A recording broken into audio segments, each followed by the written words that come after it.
I've got some contact information here. I use social media a lot, as does Max. I think, again, in order to extend this conversation, there's many ways we can do that and connect across the globe. So that's there for your information if you're interested in following up in any way with me.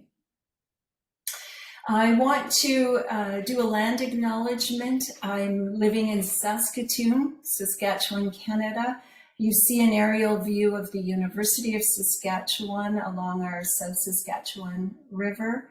And we're situated here on Treaty 6 territory and the homeland of the Métis. So I think it's always so important to pay respect to the ancestors of this land and to always continue to reaffirm our relationships with one another.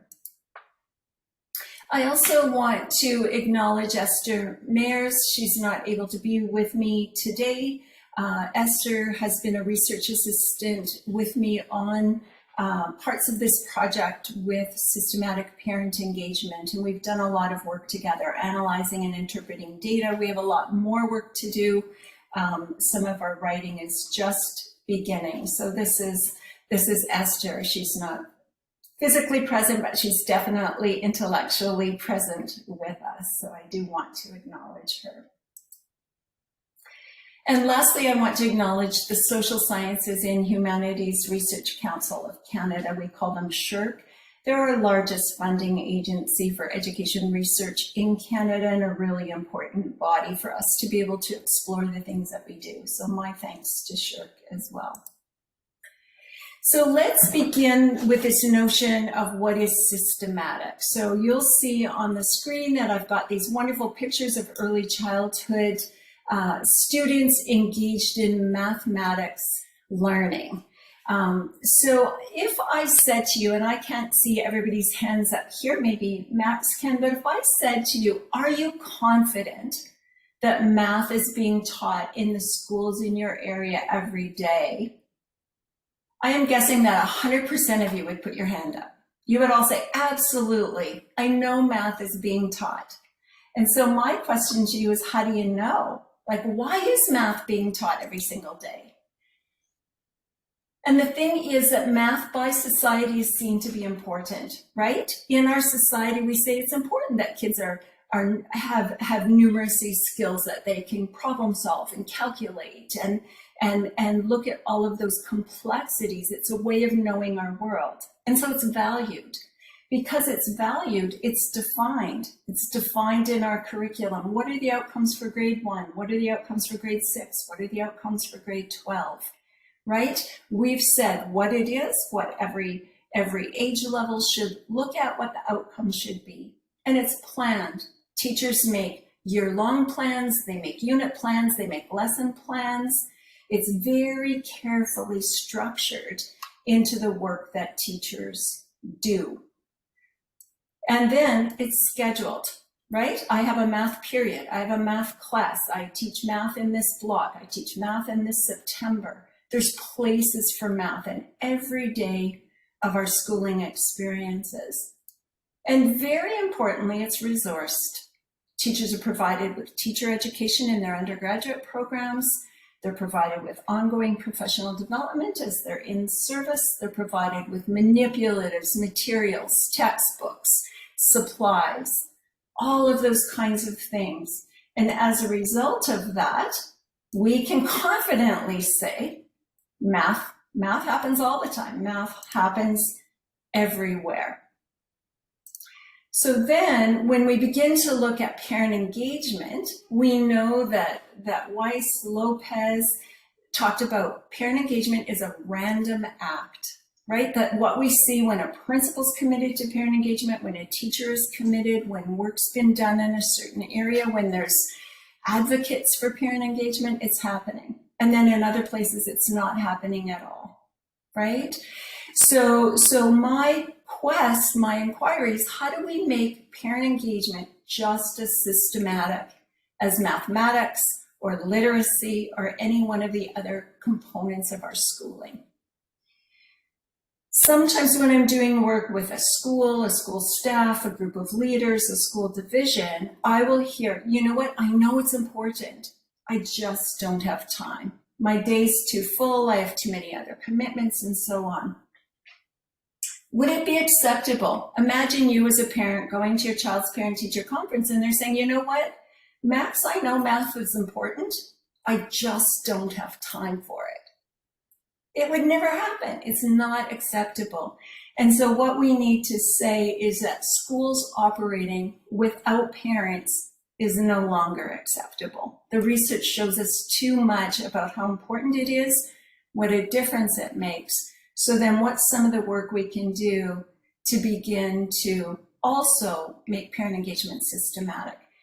The research is clear that parent engagement is important. So how do we continue to share that research, work with that information to inform educators, leaders, school divisions of that importance? How do we inform our ministries of ed so it becomes embedded in that same way?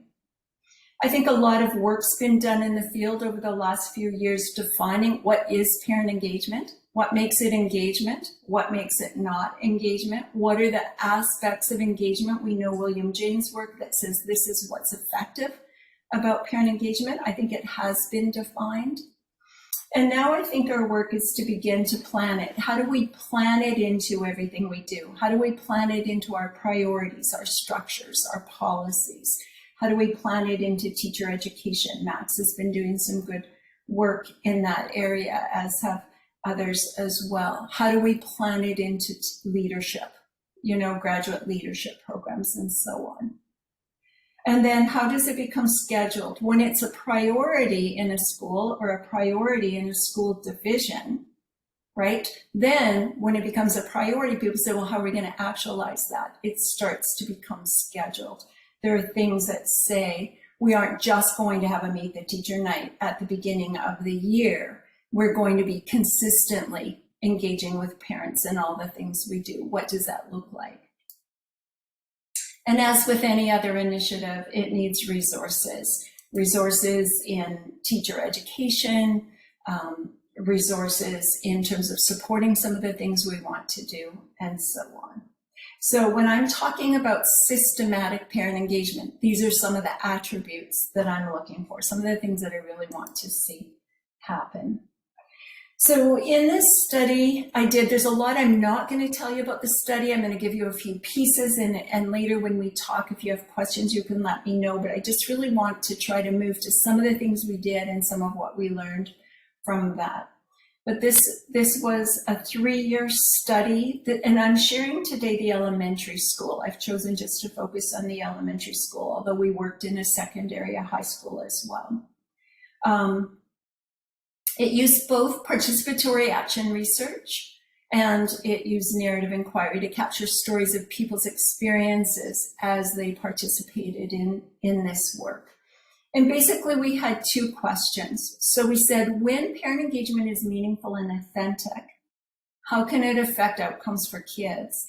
But more important than that, how can it at the same time address learning outcomes, wellness outcomes for parents also?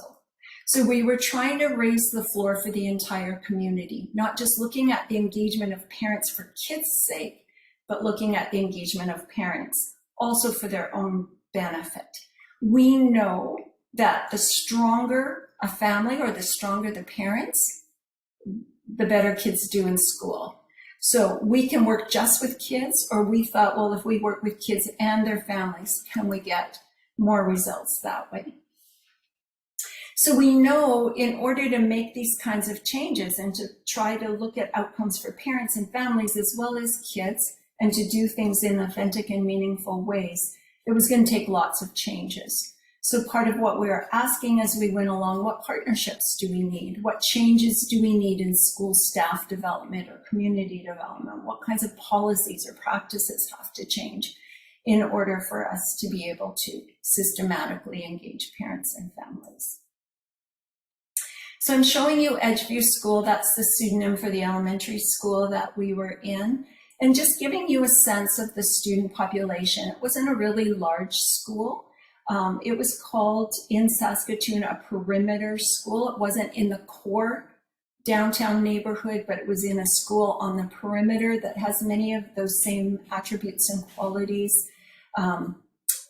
There are incidents of, like it's a community with a context of poverty, low literacy rates with adults, low employment rates or underemployment. Very hardworking community, many families working, parents working 2-3 jobs even, but still below the poverty line, still making minimum wage, doing shift work without benefits and so on.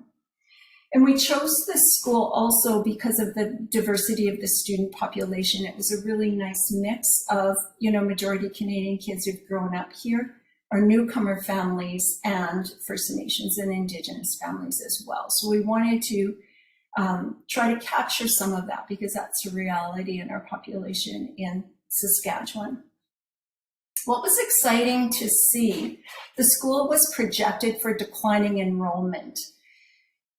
And we got all of our approvals, all of our MOUs, all of our agreements with ministry officials and all of that came in, was sort of finalized in June of the year prior. And so rather than waiting to September to begin, we began offering summer programming right away.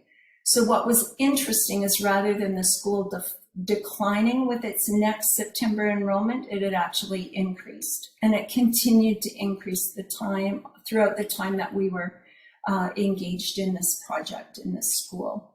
You can see shifts in the number of EAL children registered and the number of Indigenous children as well. So that was a really positive indicator to us, and we'll talk more about that some positive things were happening for those children and families.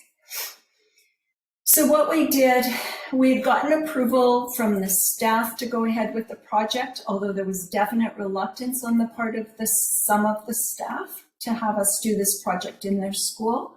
And we had a big open house, hundreds of people came, and we talked about what the project was going to be, what it was trying to do, and we asked for support from the community, and we got overwhelming support from the community to go ahead and use their school as a site for this research. So once we were approved, the first thing that we did is we had a big parent forum. We used a traveling brainstorm kind of approach, and we had parents and staff mixed together, talk in groups. What would you like the school to provide for your children? If the school could do some things it's not doing now, what would you want for your kids? What would you want for your family? And then what would you want for yourself personally? And so we asked those kinds of questions. We gathered all that input. We sorted that, and that's what got us started.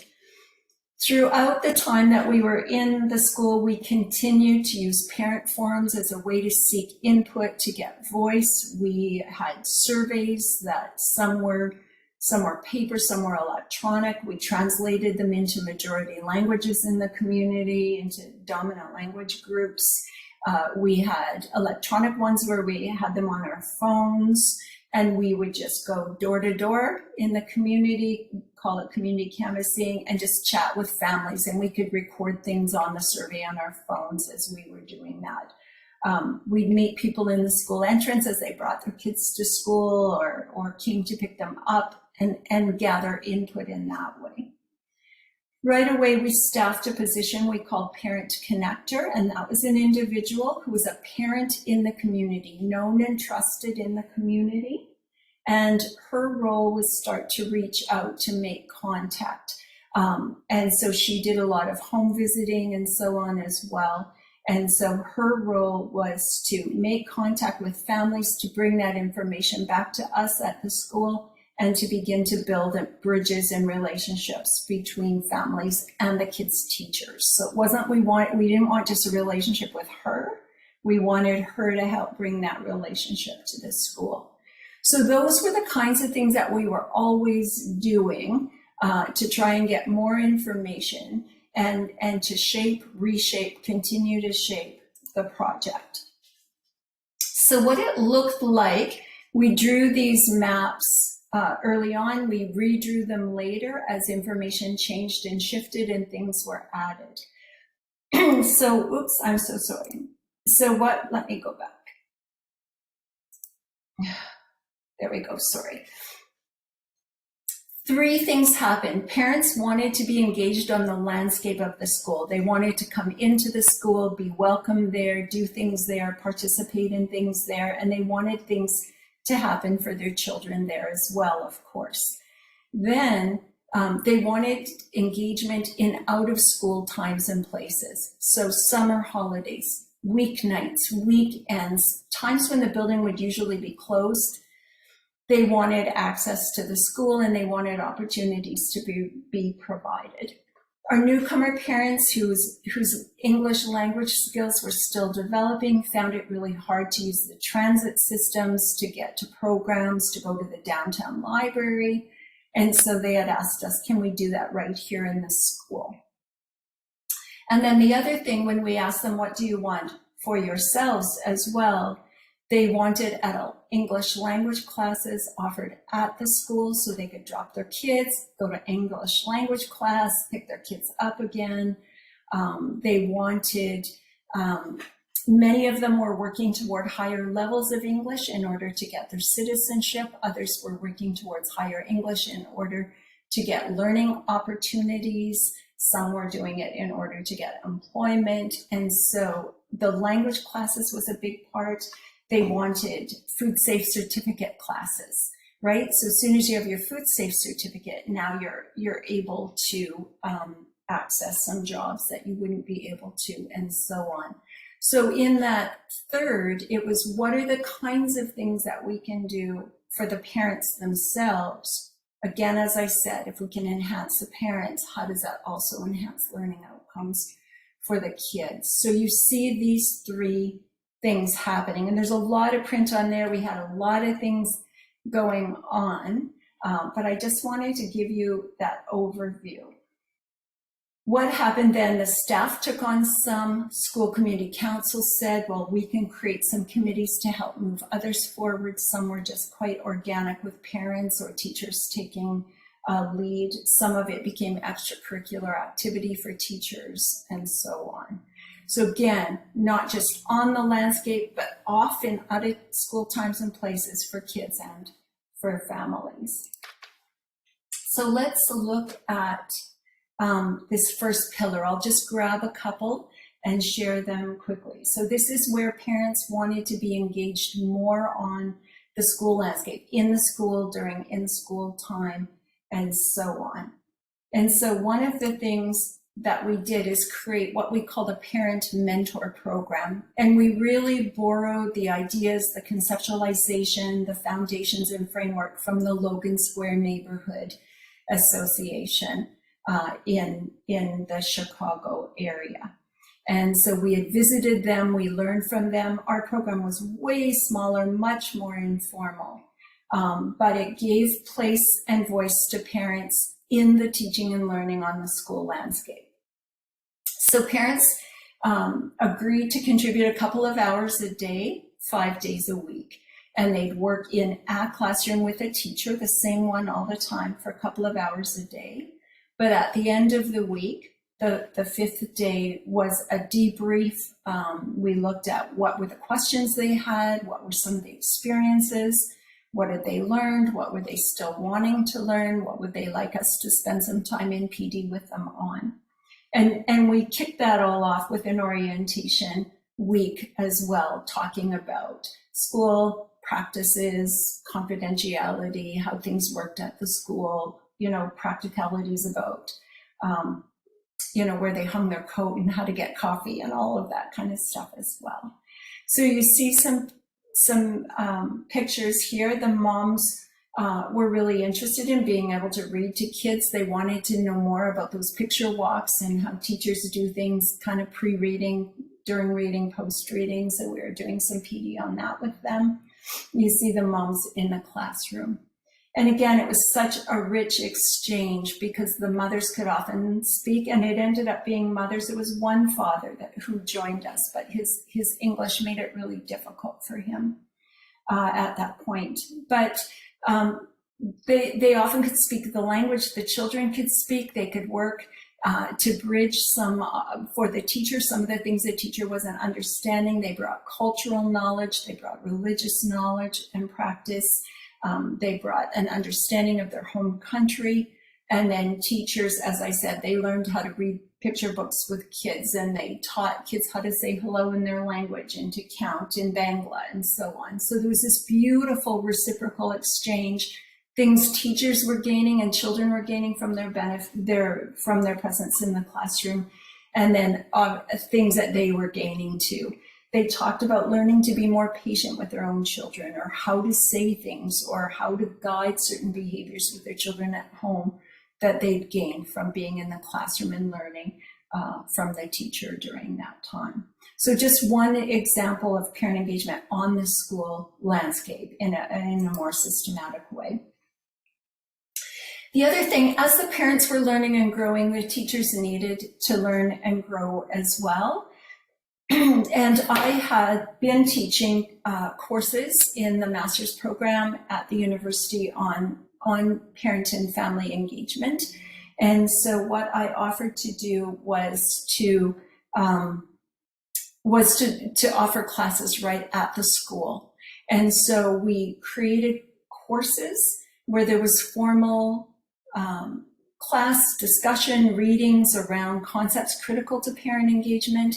And then you'll see a sweat lodge, and you'll see some work with a community organization with gangs.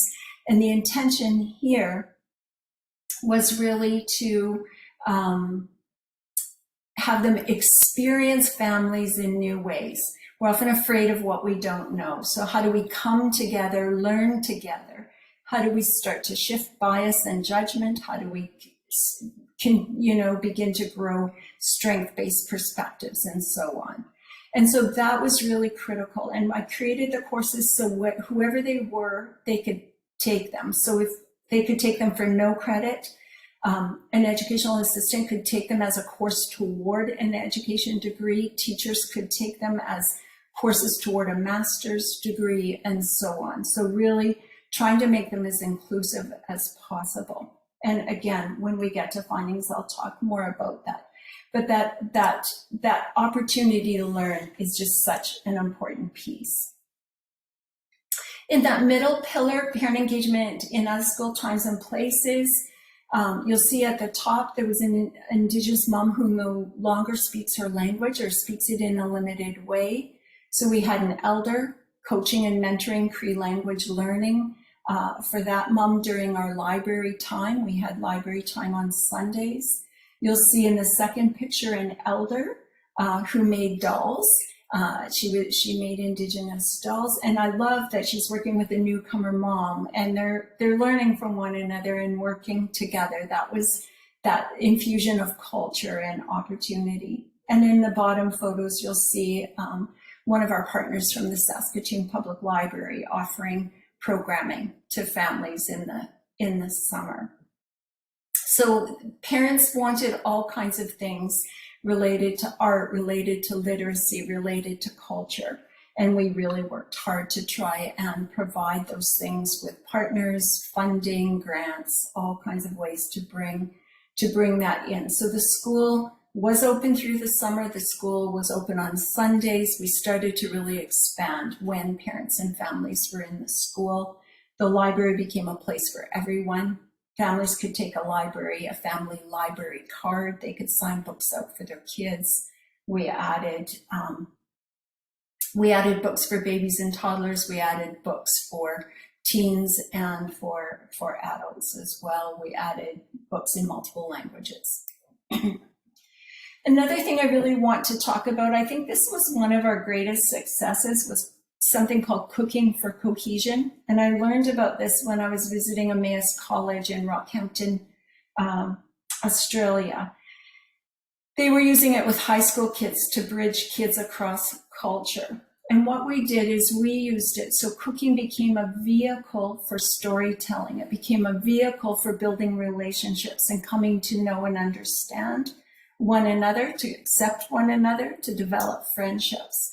So here you'll see photos of our Syrian families, and you'll see an Ethiopian mom. So on these days, what we did is we provided funds to the group of parents. They bought the groceries and planned the menu. As they cooked at the school, we tasted and touched their spices. We looked at their products. We watched their techniques, and we all joined together. And then you'll see in the gym, we all sat together and shared that meal. The families told us where they came from, what their journey's been like, about their families at home, how the school system was different, what their hopes and dreams were. And what we saw is families starting to mix across cultural lines. So often our newcomer families were on the periphery, right? And as they shared their stories and so on, they became more and more central. Some of the newcomer parents started joining school council. They started suggesting things the school could do. Other families gained cultural competence. We had a grandpa that said, I don't know why those women don't talk to me in the morning, and not understanding some of the protocols between Muslim men and women and so on. And so much growth and development happened there. So we had Syrian families, we had Cooking for Cohesion with our Syrian families, Bangladeshi, Ethiopian, we had an indigenous feast and so on. And mixing our cultures, open to everybody, and everybody, took part in them. In that last one then, really looking at parents' own development. So we hired another position called a Parent Pathfinder. You'll see Lindsay there, and there was a bit of a handoff between the Parent Connector and the Parent Pathfinder.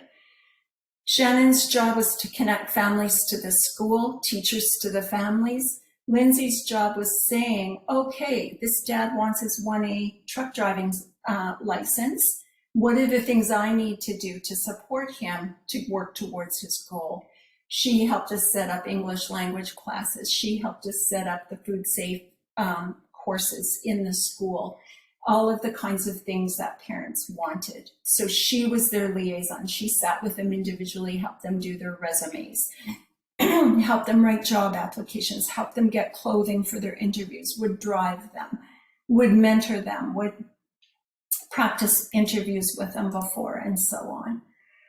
And again, the two key things that families were really interested in was that English language, as I mentioned.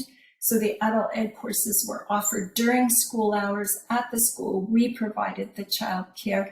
We mixed the levels so that we had instructors who could handle that range, and they could get their certification and their movement right at the school.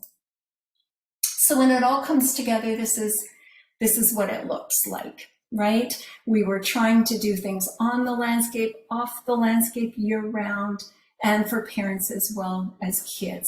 And like I said, sometimes some things bubble to the surface and we're more focused. Other times something else came forward. And this grew. It didn't start that way. It grew over time, and different people took ownership for different parts of it.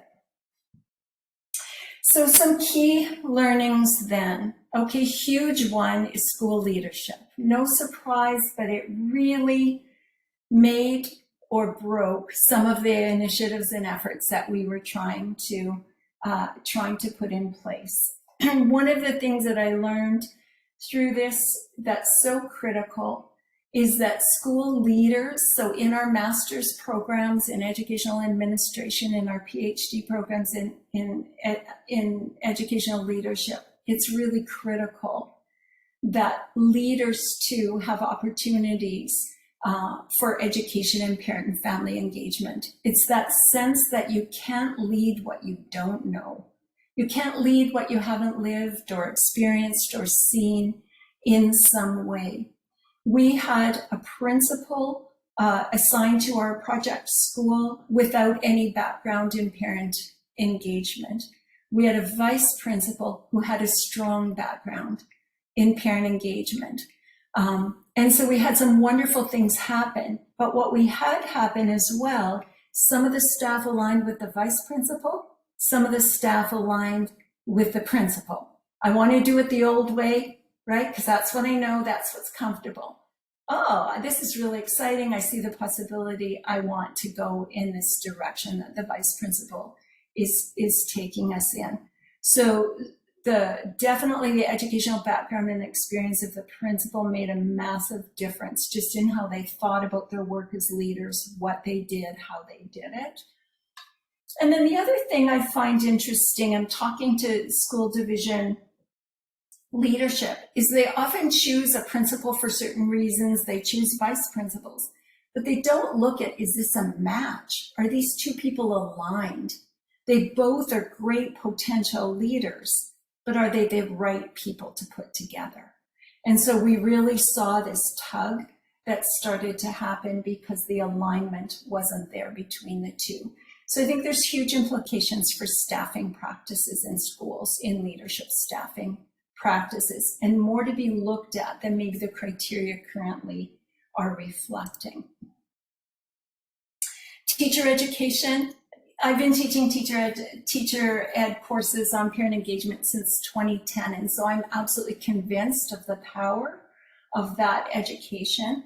What I think it does is it shifts not just what they do, but it shifts their whole belief system, right? People are changed in that opportunity to learn alongside and with parents and families, to go into contexts they haven't experienced before, and to begin to think about things in a new way. So as they listen to moms from the Anti-Poverty Coalition talk about the challenges they had raising their kids in a context of poverty in relation to the school, now instead of judging or shaming or blaming, they develop understanding.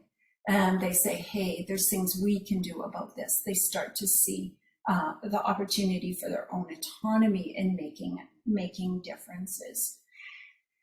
Certainly on the staff, it was voluntary. Those staff members, those teachers who chose to take part in our teacher education courses, it was up to them. But we saw a real difference in the kind of practices that ended up when teachers had the opportunity for sustained learning in relation to parent engagement. And one of the things that really came out, we're still playing with this, but it's really exciting to me, is this notion, I'm calling them narratives of resistance, right? So the stories that I would hear, so I'd attend a staff meeting and the principal would say, I know how exhausted you all are. It's been a hard week. Or this is a really hard school to work in, so thanks for all your efforts. Or I keep chocolate in my bottom drawer. Help yourself anytime because I know it's tough here, right? So the story that unfolded was we have a really hard job. We can't take on anything more. So we just have to stick with what we're doing because this is a really hard place to work. And so the narrative resistance is that resistance to change, that resistance to seeing new possibility. So even in the face of research that showed them the benefits, they still were saying, no, we need to do school the way we always have. It's just going to be too much to try and change, right? So we're really exploring these narratives of resistance and how we can break those apart. And I think teacher education is the way. So what happened for those teachers who were engaged in the teacher ed, as they shifted in their beliefs about parents and families, and they saw there are things I can do. So instead of saying, well, this family or this problem or it's overwhelming, they started to say, how do I look inward at myself and how can I say, I wonder about, or what if I did this instead? Or why didn't that work? What could I do differently next time? So they started to see possibilities and they started to develop a much greater autonomy and a much greater sense of having control over how things unfolded. So really, really interesting to see that piece play out, and those that shifted and those that didn't, and more rooms are thinking about that for sure. There's a strong sense that we have staffed schools a certain way for the way schools have historically been. But if we're going to change schools and we're going to systematically engage parents, we need to change our staffing too. Who do we hire to work in our schools? What are those positions? And I having been able to put some positions in place because of the grant funding, certainly see the importance of having positions specifically dedicated to engaging with families. I know some schools and some school divisions across the world have those. What we had in Saskatchewan were community school coordinators who mainly had responsibility for students, for nutrition, for eye care, for dental care, for medical, getting them to medical appointments and so on. And so our parent connector, as I said, responsible for building relationships and bridging those relationships back, for taking teachers, saying, I'll go on a home visit with you, getting teachers out into homes and community. We also then had our parent pathfinder, as I mentioned, and you'll see a picture of ACE as well. We call them an escapios, a Cree word for helper. What some of our parents said is because they were single parents in an urban setting raising their children, they wanted more of the kinship relations that are common in Indigenous, the uncles, those people that help you raise your children. And so on our Sundays, ACE came and did things with, a lot of the time it was our boys and girls, but really doing some of the Indigenous teachings with boys as they engaged in sport and so on. So I think it's really important that these positions are in place, and I think it's really important that these positions are diversified, complementary, but there's a number of different roles that need to be played by different people with different backgrounds and different levels of expertise. And I guess through all of this, like I think about our schools being publicly funded. They're funded with our taxpayer dollars, and yet they serve a very small part of the population for a very small part of the time.